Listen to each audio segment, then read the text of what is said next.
ചിന്തിക്കുമ്പോൾ അവരുടെ ആ ആദ്യത്തെ നെഹ്റു മുതൽ തുടങ്ങിയിട്ടുള്ള ഇങ്ങോട്ട് അവസാനമുള്ള ആ ഒരു അംഗത്തെ ഈ സോണിയാഗാന്ധി അടക്കമുള്ള സോണിയ ഗണ്ഡി അടക്കമുള്ള ഇന്നുള്ള അതല്ലെങ്കിൽ രാഹുൽ ആയിക്കോട്ടെ പ്രിയങ്ക ആയിക്കോട്ടെ ഈ ഗണ്ഡികളടക്കമുള്ള ഇവരെന്താണ് ഇന്ന് ഈ നാടിന് വേണ്ടി സംഭാവന ചെയ്തിട്ടുള്ളതെന്നും എന്താണ് ഇവരുടെ ഇന്നത്തെ ജീവിത അവസ്ഥയെന്നും ഏത് രീതിയിലാണ് അവർ ജീവിക്കുന്നത് എന്നൊക്കെ ചിന്തിക്കേണ്ടതുണ്ട്. അതുകൊണ്ട് തന്നെ കോൺഗ്രസിന്റെ ആ ശോഷണം കൃത്യമായിട്ട് സംഭവിച്ചത് ഇതുകൊണ്ടൊക്കെ തന്നെയാണ്. കൃത്യമായിട്ട് നമ്മുടെ നാട്ടിൽ ബഹുഭൂരിപക്ഷം വരുന്ന ഈ ഭൂരിപക്ഷ ജനതയെ എല്ലാ കാലവും അടിച്ചമർത്തിക്കൊണ്ട് മതത്തിന്റെയും രാഷ്ട്രീയത്തിന്റെയും പേരിൽ ബ്രിട്ടീഷുകാരായാലും മറ്റ് അന്യമതസ്ഥരായിട്ടുള്ള പല രീതിയിലുള്ള ഭരണകർത്താക്കൾ നമ്മുടെ നാടിനെ അടിമത്തം പേറ്റിക്കൊണ്ട് അടിമകളാക്കി വളർത്തിയ ആ സമയത്തും നമ്മളുടെ ആ ഒരു വിട്ടുകൊടുക്കാത്ത ആ തീക്ഷ്ണമായിട്ടുള്ള ആ ദേശീയതയുണ്ടല്ലോ, ആ ദേശീയത കൊണ്ട് തന്നെയാണ് ഇന്നും ഭാരതം ഇന്നും ലോകത്ത് നമ്പർ 1 ആയി ഉയർന്നു വരുന്നതെന്ന് പറയേണ്ടതുണ്ട്. ഏതായാലും അതിന് ചുക്കാൻ പിടിക്കുന്ന നരേന്ദ്രമോദി സർക്കാർ അദ്ദേഹത്തിന്റെ മൂന്നാമതും കിരീടം ചൂടാനിരിക്കുന്ന ഈ വേളയിൽ കൃത്യമായിട്ടും അവരുടെ തിരഞ്ഞെടുപ്പിൽ അവർ പ്രഖ്യാപിച്ചിട്ടുള്ള വാഗ്ദാനങ്ങൾ കൃത്യമായിട്ടും നടപ്പിലാക്കുമ്പോൾ CAA നിലവിൽ വന്നു എന്ന് പറയുന്നത് ഓരോ മനുഷ്യരും ഇവിടുത്തെ മനുഷ്യർ എന്ന് എടുത്ത് പറയേണ്ടതുണ്ട്.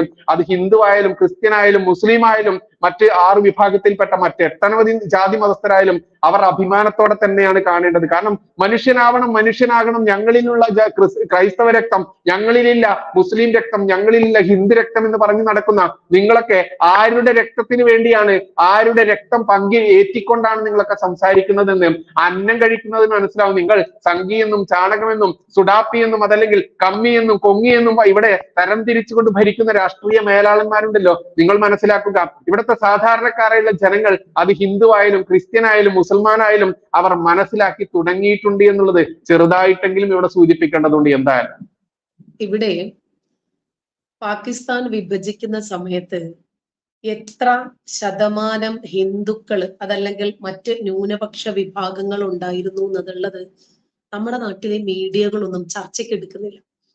ഇപ്പൊ അവര് എത്ര ശതമാനമാണുള്ളത്? 0% ഉള്ളൂ, 1% പോലും ഇല്ല. അവരൊക്കെ എവിടെ പോയി? അവരെങ്ങനെയാണ് ശോഷിച്ചത്? ഇതൊക്കെ ശരിക്കു പറഞ്ഞാൽ ഈ സാഹചര്യങ്ങളിലെങ്കിലും ഇവരെ ചർച്ചയ്ക്കെടുക്കേണ്ടതാ. ഇവിടെ CAA സമരം അല്ലെങ്കിൽ CAA സമരം നടന്ന സമയത്ത് നമുക്കറിയാം എല്ലാ സംസ്ഥാനങ്ങളിലെയും വാർത്തകള് CAA നടപ്പിലാക്കില്ല എന്ന ടൈറ്റിലുകൾ കൊടുത്തിട്ട് നമ്മുടെ നാട്ടിലെ മുഖ്യധാര മാധ്യമങ്ങൾ ഏറ്റുപിടിച്ചു. NRC CAA പ്രശ്നം വന്ന സമയത്ത് നമ്മള് ജവഹർലാൽ നെഹ്റു കോളേജില് JNUവിലൊക്കെ നമ്മൾ കണ്ടതാണ് എന്തെല്ലാം തരത്തിലുള്ള പ്രതിഷേധ പരിപാടികൾ. അതിന് നമ്മുടെ കേരള സർക്കാർ എല്ലാ രൂപത്തിലും അവർക്ക് പിന്തുണ നൽകി അവരെ ഇങ്ങനെ പ്രോത്സാഹിപ്പിക്കുമായിരുന്നു. ഇവിടെ ഞാൻ ആലോചിക്കുമ്പോ ചൊറിയണമെന്ന് തോന്നിയ ഒരു വിഷയം എന്തെന്നാ, കേരളത്തിൽ CAA നടപ്പിലാക്കില്ലെന്ന് ഈ മറുത മന്ത്രി എങ്ങനെ പറയും? അത് കേട്ട് വിശ്വസിക്കാനും അന്തസ് കൈയടിക്കാനും കുറെ ഊളകൾ, ഇത്രയ്ക്ക് ബുദ്ധിയില്ലാത്ത ആളുകളാണോ നമ്മുടെ മലയാളികൾ എന്ന് തോന്നിപ്പോയി. അതായത് കേന്ദ്രമാണ് ഈ വിഷയ സംബന്ധമായി പൗരത്വം സംബന്ധമായി ന്യൂനപക്ഷങ്ങളെ സംരക്ഷിക്കുന്നതുമായി ബന്ധപ്പെട്ട് ഒരു പൗരത്വ ഭേദഗതി നിയമം കൊണ്ടുവരുന്നത്. ഇതില് ഈ മറുതാമന്ത്രിയുടെ റോൾ എന്താ? CAA മാനദണ്ഡം അനുസരിച്ച് 2014 ഡിസംബർ 31 മുമ്പ് അഭയാർത്ഥികളായി വന്ന പൗരത്വ അപേക്ഷകരില് ഒരാളെങ്കിലും കേരളത്തിലുണ്ടോ? എന്നാൽ ഈ പറയുന്നതിൽ അർത്ഥമുണ്ട്. അല്ലെങ്കിൽ കേരളത്തിലെ ഇന്ന ആളുകളെ സംരക്ഷിക്കാൻ വേണ്ടിയിട്ടാണ് നമ്മൾ തൊള്ള കീറുന്നത് എന്ന് പറയാമായിരുന്നു. ഇവരൊന്ന് കാണിക്കട്ടെ. ഈ CAA മാനദണ്ഡ പ്രകാരം പുറത്തു പോകുന്ന ആളുകൾ, മുസ്ലിങ്ങളെ കുറിച്ചിട്ടാണല്ലോ ഇവര് പറയുന്ന മുസ്ലിങ്ങളെ അംഗീകരിച്ചിട്ടില്ല എന്നാണല്ലോ. എത്ര മുസ്ലിങ്ങൾക്കാണ് പൗരത്വം വേണ്ടത് എന്ന് നമ്മുടെ പിണറായി വിജയൻ ഒന്ന് കേന്ദ്രത്തെ അറിയിക്കട്ടെ. അല്ലെങ്കിൽ മുഴത്തിന് 300 വട്ടം പ്രസ് മീറ്റ് നടത്തുന്ന ആളല്ലേ, ഒന്ന് നടത്തി പറയട്ടെ. 1. 2, എത്ര ഈ 6 വിഭാഗത്തിൽപ്പെട്ട ഈ 6 മതവിഭാഗത്തിൽപ്പെട്ട അഭയാർത്ഥികളായ എത്ര പേരാണ് ഈ കേരളത്തിലുള്ളത്? എത്ര പേരാണ് ഈ അപേക്ഷകൾക്ക് നിദാനമാകുന്നത് എന്ന് അദ്ദേഹം ഒന്ന് പറയട്ടെ. 2012 CPM പാർട്ടി കോൺഗ്രസിന്റെ പ്രമേയത്തിൽ തന്നെ ആവശ്യപ്പെട്ട ഒരു കാര്യം മാത്രമാണ് നരേന്ദ്രമോദി CAA നടപ്പിലാക്കുന്നത്. പാകിസ്ഥാൻ, ബംഗ്ലാദേശ്, അഫ്ഗാനിസ്ഥാൻ ഈ 3 അയൽ രാഷ്ട്രങ്ങളിൽ നിന്ന് മതപരമായ വിവേചനം അനുഭവിക്കുന്ന, നമുക്കതിനെ കുറിച്ചിട്ട് അറിയില്ല. നമ്മളൊരു സ്വതന്ത്ര പരമാധികാര ജനാധിപത്യ രാജ്യത്ത് ജീവിക്കുന്നത് കൊണ്ട് നമുക്ക് ആ ന്യൂനപക്ഷ വിവേചനത്തിനെ കുറിച്ച് നമുക്കറിയില്ല, നമുക്ക് അനുഭവങ്ങളില്ല. ഇങ്ങനെ അഭയാർത്ഥികളായി 2014 ഡിസംബർ 31 വരെ ഇന്ത്യയിലേക്ക് കടന്നു വന്ന ഇന്ത്യൻ പൗരത്വം നൽകാനുള്ള ഈ നിയമം, ദേശീയ പൗരത്വ നിയമ ഭേദഗതി നിയമം, ഈ CAA ഏത് രൂപത്തിലാണ് കേരളത്തെ ബാധിക്കുന്നത്? ഇത് ഏത് രൂപത്തിലാണ് ഇന്ത്യയിലെ മുസ്ലിങ്ങളെ ബാധിക്കുന്നത്? അത് പറഞ്ഞ് വിശദീകരിച്ചിട്ട് വേണ്ടേ? എന്നാ പിന്നെ നമുക്ക് പോകാം അല്ലേ സുപ്രീം കോടതിയിലേക്ക് എന്ന് പറഞ്ഞ് പിന്നെ താറുടുത്ത് ഓടിപ്പോകേണ്ടതുള്ളൂ. മതപരമായ പീഡനം നേരിട്ട് അഭയാർത്ഥികളായ ഈ 6 മതവിഭാഗത്തിൽപ്പെട്ട ആളുകൾ, ഇവർക്ക് മാത്രമാണ് ഇത്തരത്തിൽ ഇവർ മാത്രമേ അഭയാർത്ഥികളായിട്ട് ഇവിടെ ഉള്ളൂ. ഇവർക്കാണ് CAA പൗരത്വം നൽകുന്നത്. ഒരാളുടെയും പൗരത്വം റദ്ദ് ചെയ്യാനല്ല ഈ നിയമം. അഭയാർത്ഥികൾക്ക് പൗരത്വം നൽകാനുള്ള മനുഷ്യാവകാശപരമായ നടപടി ഇവർക്ക് പറയാം. ഈ 6 മതവിഭാഗങ്ങളെ ഉൾപ്പെടുത്തിയപ്പോൾ എന്തുകൊണ്ട് മുസ്ലിങ്ങളെ ഉൾപ്പെടുത്തിയില്ല?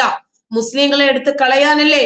ശരി, അഫ്ഗാനിസ്ഥാൻ, പാകിസ്ഥാൻ, ബംഗ്ലാദേശ് ഇവിടെ നിന്ന് അഭയാർത്ഥികളായിട്ട് വന്ന മുസ്ലിങ്ങൾക്ക് പൗരത്വമില്ല, അവരെ ചെവിക്ക് പിടിച്ച് കിണ്ടിയെടുത്ത് വെളിയിൽ എറിയുന്നൊരു നിയമം കൊണ്ടുവന്നാൽ നമ്മളും അവരോടൊപ്പം തന്നെ നിൽക്കും.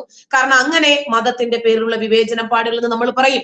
അഭയാർത്ഥികളാണ്, അവര് മനുഷ്യരാണ്, അവർക്ക് പൗരത്വം നൽകണമെന്ന് പറയാം. അവര് പിന്നീട് നമ്മുടെ നാട് കുട്ടിച്ചോറാക്കുന്നത്. രണ്ടാമത്, ഈ നെഹ്റു ലിയാഖത്ത് കരാറുണ്ടായിരുന്നു, അത് പാലിക്കുന്നതില് പാകിസ്ഥാന് സംഭവിച്ച വീഴ്ചയുടെ അടിസ്ഥാനത്തില് അവിടുത്തെ ന്യൂനപക്ഷങ്ങളെ സംരക്ഷിക്കാനുള്ള ബാധ്യത ഇന്ത്യക്കുണ്ട്.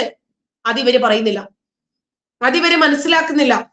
പാകിസ്ഥാനിലെ ഹിന്ദുക്കള്, പാകിസ്ഥാനിലെ സിഖുകാര് ഏത് കാലഘട്ടത്തിൽ തിരിച്ചു വന്നാലും അവരെ സംരക്ഷിക്കാനുള്ള പൂർണ്ണമായ ബാധ്യത ഇന്ത്യക്കുണ്ട് എന്ന് ഗാന്ധിജിയാണ് അസന്നിഗ്ധമായി പ്രഖ്യാപിച്ചത്. 2003 മൻമോഹൻ സിംഗ് രാജ്യസഭയിൽ ഘോരമായി ഈ വിഷയത്തെ സംബന്ധിച്ച് ഒരു പ്രഭാഷണം തന്നെ നടത്തിയിട്ടുണ്ട്. 2012 CPM പാർട്ടി കോൺഗ്രസ് പ്രമേയത്തിലും ഇതേ കാര്യം തന്നെ ആവശ്യപ്പെട്ടിട്ടുണ്ട്. CAA നടപ്പിലാക്കുന്നത് കോവിഡിനെ തുടർന്നാണ് മാറ്റിവെച്ചത്, അതല്ലാതെ ഇവരുടെ പ്രതിഷേധങ്ങളെ ഭയപ്പെട്ടിട്ടല്ല. ഇവർ റോഡ് കത്തിക്കുന്നു, തെരുവുകൾ അടിച്ചു തകർക്കുന്നു, പ്രതിഷേധങ്ങൾ ഉണ്ടാക്കുന്നു, കോലം കത്തിക്കുന്നു. ഇനി ഇവര് സ്ഫോടനങ്ങൾ ഉണ്ടാക്കുമെന്ന് പേടിച്ചിട്ടല്ല അന്ന് CAA മാറ്റിവെച്ചത്. 2019 തെരഞ്ഞെടുപ്പ് പ്രകടന പത്രികയില് BJP നൽകിയ വാഗ്ദാനങ്ങളിൽ ഒന്നുകൂടി ഇതോടുകൂടി പൂർത്തീകരിക്കുന്നു എന്ന് മാത്രമേ ഉള്ളൂ. തോന്നിപ്പോകാണ്. ഈ മുഖ്യമന്ത്രി എന്തുകൊണ്ടാണ് മുസ്ലിങ്ങളുടെ പക്ഷം ചേർന്ന് നിന്ന് സംസാരിക്കുന്നത് നമുക്ക് മനസ്സിലാകും. പക്ഷേ ഈ റാൻമൂളികൾ ഉണ്ടല്ലോ, ഇത് കേട്ടിട്ട് കൈയടിച്ച് പിന്നാലെ നിൽക്കുന്ന ആളുകൾ, ഇവരൊക്കെ പൊട്ടന്മാരാണ്. പൗരത്വ നിയമം നടപ്പിലാക്കുന്നതില് പ്രത്യേകിച്ച് ഈ സംസ്ഥാനത്തിനോ സംസ്ഥാനം ഭരിക്കുന്ന മുഖ്യമന്ത്രിക്കോ ഒന്നും ചെയ്യാൻ പറ്റില്ല. എന്നിട്ടും മുസ്ലിങ്ങളെ പറഞ്ഞു പറ്റിച്ച് ഒരു നാണവും മാനവും ഇല്ലാതെ എന്ത് പൊട്ടത്തരം ഞാൻ പറഞ്ഞാലും അവരതെടുത്ത് തൊള്ള തൊടാതെ വിഴുങ്ങിക്കോളും. ഞാൻ മുസ്ലിങ്ങളോടൊപ്പമാണെന്ന് പറഞ്ഞാൽ ഈ പൊട്ടന്മാരങ്ങ് വിശ്വസിച്ചിട്ട് എന്റെ പാർട്ടിക്ക് വോട്ട് കിട്ടും. ഇങ്ങനെ മുസ്ലിങ്ങളെ പറ്റിക്കുന്നത് ശരിക്കും കേന്ദ്ര സർക്കാരല്ല, ഈ സംസ്ഥാനത്തെ പിണറായി വിജയനാണ് മുസ്ലിങ്ങളെ പറഞ്ഞു പറ്റിക്കുന്നത്. അതല്ലെങ്കിൽ ഇന്ത്യൻ മുസ്ലിങ്ങളെ ഒരു രൂപത്തിലും ബാധിക്കാത്ത ഒരു നിയമത്തെ ഈ രൂപത്തിൽ നഖശിഖാന്തം എതിർത്ത് സുപ്രീം കോടതിയെ സമീപിക്കാം. DYFI വരും, നമ്മുടെ മാർക്സിസ്റ്റ് പ്രസ്ഥാനത്തിന്റെ എല്ലാ പ്രസ്ഥാനങ്ങളെയും വിളിച്ചോ, എല്ലാ പാർട്ടികളും വരട്ടെ, വന്നോ. മുസ്ലിം ലീഗ് ഉണ്ടോ, SDPI ഉണ്ടോ, പോപ്പുലർ ഫ്രണ്ട് ഉണ്ടോ, എല്ലാവരും ഇങ്ങോട്ട് വരിക, നമുക്ക് എല്ലാവർക്കും ഒരുമിച്ച് അങ്ങോട്ട് പോകാം. അങ്ങനെ കേന്ദ്ര സർക്കാരിനെതിരെ സുപ്രീം കോടതിയെ ഒന്ന് സമീപിച്ചു നോക്കാം. CAക്കെതിരായി ഒരുപാട് സമര കോലാഹലങ്ങൾ ഉയർന്നത് നമുക്കറിയാം.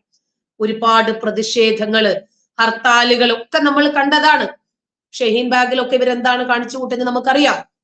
ഇപ്പോ അതൊക്കെ നിഷ്പ്രഭമാകുന്നത് നമുക്ക് കാണാം. CPM-ഉം കോൺഗ്രസും മത്സരിച്ചതാണ്.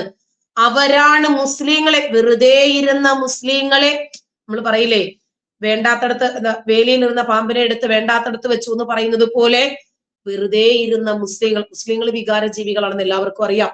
അവരുടെ ആ വൈകാരികതകളും വിവേകമില്ലാത്ത എടുത്തുചാട്ടവും ചൂഷണം ചെയ്ത് ആ ചുമ്മാ ഇരുന്ന മുസ്ലിങ്ങളെ തെരുവിലിറക്കി അവർക്ക് കുറച്ച് പ്ലക്കാർഡുകളും ഉണ്ടാക്കി കൊടുത്ത് അവരെ സമരമുഖത്തേക്ക് ഇറങ്ങി അവരുടെ വാപ്പാടെയും ഉപ്പുപ്പാടെയും ഒക്കെ ജനന സർട്ടിഫിക്കറ്റും ജാതി തെളിയിക്കുന്ന സർട്ടിഫിക്കറ്റും കൊണ്ടുവന്നാലേ നമുക്കിവിടെ നിൽക്കാൻ പറ്റുള്ളൂ എന്ന് മദ്രസ തലങ്ങൾ മുതൽ അറബി കോളേജുകൾ മുതൽ എല്ലാ കലാലയങ്ങളിലും ഇറങ്ങി അവരെ പറഞ്ഞ് ബ്രെയിൻ വാഷ് ചെയ്ത് കൺവിൻസ് ചെയ്ത് ചെറിയ കുട്ടികളെ കൊണ്ടുവരെ നരേന്ദ്രമോദിയുടെ തന്തയുടെ വകയല്ല ഇന്ത്യ, ഞങ്ങൾ ഇന്ത്യ വിട്ടു പോകില്ല എന്ന് പറഞ്ഞ് ഇവര് മുദ്രാവാക്യങ്ങൾ വിളിപ്പിച്ചു. അപ്പോ ഈ ആലപ്പുഴയില് ഒരു പയ്യൻ വിളിച്ച മുദ്രാവാക്യമുണ്ടല്ലോ, 9 വയസ്സുള്ള ഒരു കുട്ടിക്കാലൻ, അവൻ പറഞ്ഞതാണ് ഞങ്ങൾ പാകിസ്ഥാനിലും പോകില്ല ബംഗ്ലാദേശിലും പോകില്ല. ആര് പറഞ്ഞു ഇവരോട് പോകാൻ? ആ രൂപത്തിൽ ഇവര് കൺവിൻസ്ഡ് ആണ്. അതായത് നമ്മുടെ പൗരത്വം, നമ്മുടെ വാപ്പ മുസ്ലിം ആയിരുന്നെന്നും നമ്മുടെ വാപ്പ ഇന്ത്യക്കാരനാണെന്നും നമ്മുടെ വാപ്പ ഈ കാലഘട്ടത്തിൽ ഈ ഇന്ത്യയിൽ ജനിച്ചതാണെന്നും തെളിയിക്കുന്ന രേഖകളില്ലെങ്കിൽ നമ്മൾ ആർക്കും ഇവിടെ നിൽക്കാൻ പറ്റില്ല എന്ന് ഈ പാവങ്ങളായ മുസ്ലിങ്ങളെ പറഞ്ഞ് ഇടതനും വലതനും കൺവിൻസ് ചെയ്തു. അങ്ങനെ CAA അനുകൂലിക്കുന്ന ആളുകളെ വരെ ബഹിഷ്കരിക്കാൻ ഇവർ ആഹ്വാനം ചെയ്തു. പബ്ലിക്കില് ഇസ്ലാമോഫോബിക് ആണ് എന്ന് ഇവരാർത്തു വിളിച്ചു. തെരുവുകൾ മുഴുവനും കലാപ അന്തരീക്ഷം ഉണ്ടാക്കി.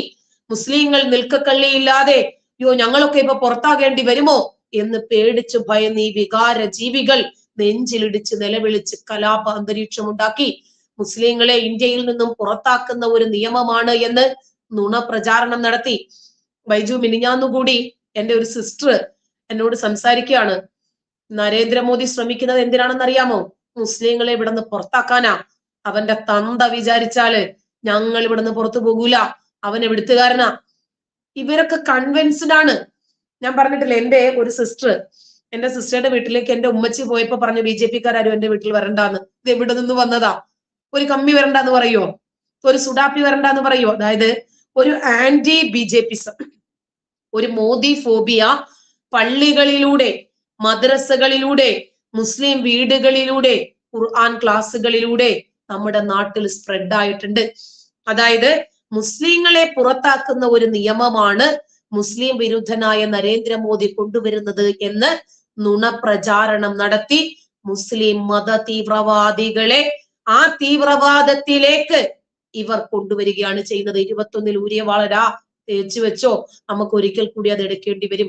1921 തുവൂർ കിണർ പോലെ ഒരെണ്ണം കണ്ടുവച്ചോ, നമുക്ക് ഇനിയും അരജീവനും കാൽ ജീവനും മുക്കാൽ ജീവനുമായി ഹിന്ദുക്കളെ കഴുത്തറുത്ത് കൊന്ന് എറിയണ്ടേ? പക്ഷേ അതുപോലെ ഒരു 21 ഇനിയും ഈ കേരളക്കരയിൽ ഉണ്ടാകില്ല. കാരണം അന്നത്തെ ഹിന്ദുക്കളും ക്രിസ്ത്യാനികളും മതേതര വിശ്വാസികളുമല്ല ഇന്നുള്ളത്. അതുകൊണ്ട് കേരളം മുഴുവനും CAA വിരുദ്ധ സമരങ്ങൾ കൊണ്ട് തീവ്രവാദികൾ അഴിഞ്ഞാടിയത് അവരുടെ സ്വന്തം ഇഷ്ടപ്രകാരമല്ല, അവര് പുറത്താകുമെന്ന് പേടിച്ചിട്ടാ. അവര് പാവങ്ങളാ. അവരെ ഭയപ്പെടുത്തിയത് ഇടത് വലത് സർക്കാരുകളാണ്. എന്നിട്ട് നമ്മുടെ മലയാള മാധ്യമങ്ങൾക്ക് വിഷയങ്ങൾ അറിയാത്തത് കൊണ്ടല്ല, അവരും ഇവർക്കൊപ്പം നിന്നു. ഇന്ന് ആ CAA ആണ് പ്രാബല്യത്തിൽ വരുന്നത്. മുസ്ലിങ്ങളെ തെറ്റിദ്ധരിപ്പിച്ച് മതവികാരം കുത്തിയിളക്കി രാജ്യത്തെ തകർക്കാനും രാജ്യത്തൊരു കലാപ അന്തരീക്ഷം ഉണ്ടാക്കാനും നമ്മുടെ രാജ്യത്തിന്റെ മതവികാരം വ്രണപ്പെടുത്തി ആ രൂപത്തിൽ ഒരു കലാപം ഉണ്ടാക്കാനും ശ്രമിച്ച കലക്ക വെള്ളത്തിൽ മീൻ പിടിച്ച് ഇവരുടെ നെറുകയിൽ കിട്ടിയ അടിയാണ് CAA പ്രാബല്യത്തിൽ വന്നത്. അതുകൊണ്ടാണ് അവർക്ക് തീരെ അങ്ങോട്ട് സഹിക്കാൻ പറ്റാതായത്. ശരിക്ക് ആസാമിൽ നിർബന്ധമായി നടത്തിക്കൊണ്ടിരിക്കുന്ന NRC, സത്യത്തിൽ ഈ NRC ഇവരുടെ ഒരു മുദ്രാവാക്യമാണ്. NRC ഇവിടെ നടപ്പിലാക്കില്ല, മോദിയുടെ തന്തയാണ് എന്നൊക്കെ ചോദിച്ച് ആ പ്രകടനം നടത്തി നമുക്കറിയാം. CAA കൂടെ തന്നെ സത്യത്തിൽ എന്താണ് NRC എന്ന് പോലും ഈ മണ്ടൻ മലയാളിക്ക് അറിയില്ല എന്നുള്ളത്. CAA അറിയാത്തത് പോട്ടെ, ഈ ആസാം പോലുള്ള ബോർഡർ സംസ്ഥാനങ്ങളിൽ നടപ്പിലാക്കണമെന്ന് നിർബന്ധമായിട്ട് പറഞ്ഞു. അത് നമ്മൾ മാത്രമല്ല, ഇവിടെ 6.5 പതിറ്റാണ്ട് ഭരിച്ച കോൺഗ്രസ്സുകാരൊക്കെ അത് പതിറ്റാണ്ടുകളായി നടപ്പിലാക്കാൻ വേണ്ടി ശ്രമിച്ചുകൊണ്ടിരിക്കുന്ന സംഭവമാണ്. സത്യത്തിൽ അത് ഇന്ന് NRC നടപ്പിലാക്കേണ്ട ഒരു സംസ്ഥാനം ഏതെന്ന് ചോദിച്ചാൽ സത്യത്തിൽ നമ്മൾ ഉച്ചത്തിൽ പറയേണ്ട ഒരു സംസ്ഥാനമാണ് ഈ കേരളം എന്ന സംസ്ഥാനം. കാരണം ഇന്ന് നമുക്കറിയാം, പല ചാനലുകളും അവരുടെ ആ സ്ട്രിംഗ് ഓപ്പറേഷനിലൊക്കെ ഒളി ക്യാമറ ദൃശ്യങ്ങളിലൂടെ കൊണ്ടുവന്നിരുന്ന വർഷങ്ങൾക്ക് മുൻപ് പാകിസ്ഥാനികൾ പോലും ഈ കേരളത്തിൽ ഒളിവിൽ താമസിക്കുന്നുണ്ട്, ബംഗ്ലാദേശികൾ ഇവിടെ ഒളിവിലുണ്ട്, അഫ്ഗാനിസ്ഥാനികളുണ്ട് എന്നുള്ളതൊക്കെ വിവരം കൃത്യമായിട്ട് നമ്മൾക്കറിയാം. എത്രത്തോളം ഇവിടെ അന്യഭാഷാ തൊഴിലാളികൾ, പിണറായി വിജയന്റെ ഭാഷയിൽ പറയുകയാണെങ്കിൽ അവരുടെ അതിഥി ഭാഷ, അതല്ലെങ്കിൽ അതിഥി തൊഴിലാളികൾ, പിണറായി വിജയന്റെ അതിഥികളാണല്ലോ. ഈ അതിഥി തൊഴിലാളികളുടെ എണ്ണം കൃത്യമായിട്ട് ഇവിടെ അറിയില്ല എന്നുള്ളതാണ് യാഥാർത്ഥ്യം.